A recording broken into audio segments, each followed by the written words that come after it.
I don't really know how to approach the Zia Ysef story now, because I've just been listening to the most absurd broadcast from Talk TV. In fact, I'll play you a little bit of it here. Look, listen. This is Isabel Oakeshott. The emphasis is on that. He no longer wants to give 18 hours a day unpaid work to this mission. I don't believe that he doesn't believe that he has lost faith in the mission. I am sure that he is full square behind the campaign to get reform into government. I mean, that is in complete contradiction to actually what Zia Ysef has actually said. This is... I want to break out into songs like, why are his trousers vermilion? His trousers are vermilion. I mean, this is nonsensical. Nonsensical. Trying to push some sort of PR agenda onto yet another person who's walked out of one of Farage's ventures because they've realised what Farage is all about. This travelling circus, this drama, equal parts King Lear, equal parts apprentice, and a minor domestic spat conducted entirely in emoji on Twitter, as the artist formerly known as Zia Ysef walks out.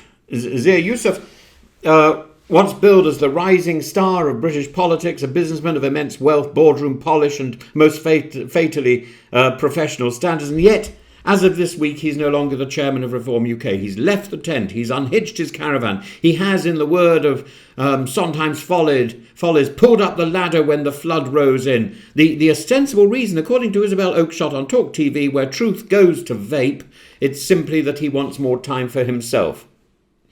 He still believes in reform, she says, with the haunted sincerity of someone trying to flog a timeshare during a hurricane. Yes, he believes in the mission, just not the 18-hour working day, the online abuse, or indeed the party. It's a bit like Henry VIII saying he believes in marriage, or Elizabeth Taylor, just not with that one.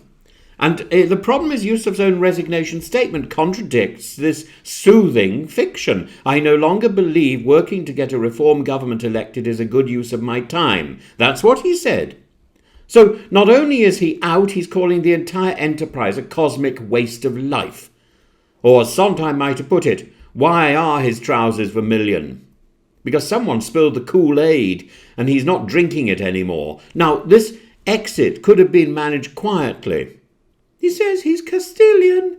But Reform UK is not a party given to discretion. It's a fan club with delusions of policy conducted at sort of megaphone volume. And Yusuf's departure has threatened to unpeel the entire fruit.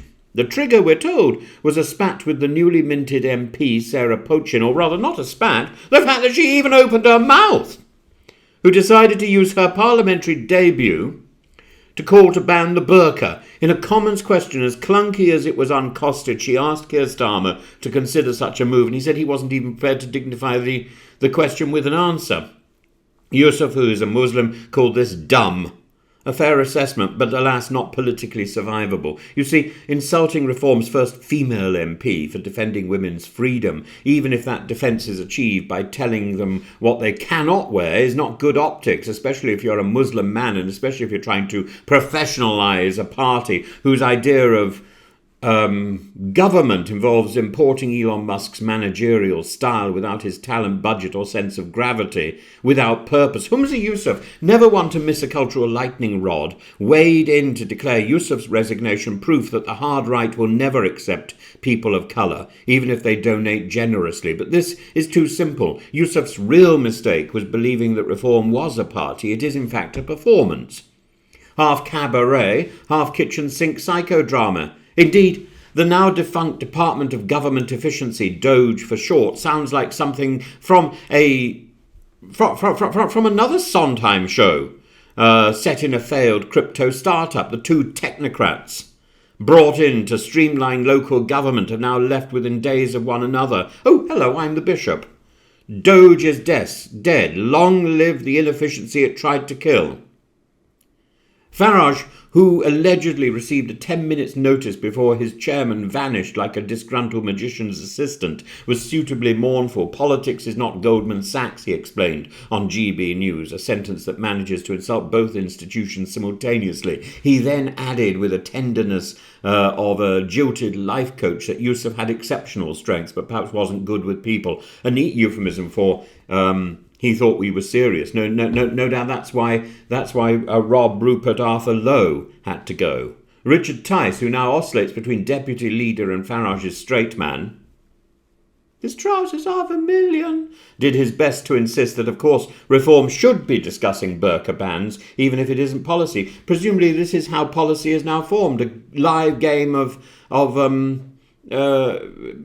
hit anything that's anything that's walking, anything that's slightly controversial, conducted from the floor of the Commons. And then there's Kemi Badenoch, who called Reform a fan club. Tice hit back that she was jealous because she had no fans. Well, he's right there. The argument has regressed into a school corridor spat. Your manifesto's stupid. Well, you smell. And your trousers are vermilion.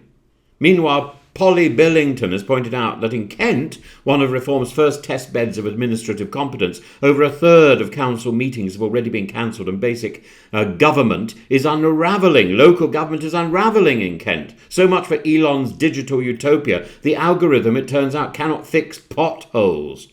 So here we are. A party ahead in some polls, a party with 5 MPs, a party that insists that it's the future but cannot hold on to its chairman, the tech czar, or a consistent definition of its own policies. It raises serious questions like, who's next? Will Ponchen propose banning turbans? Will Doge be replaced by the blockchain? Or to paraphrase Sondheim once again, isn't it rich? Are we a pair?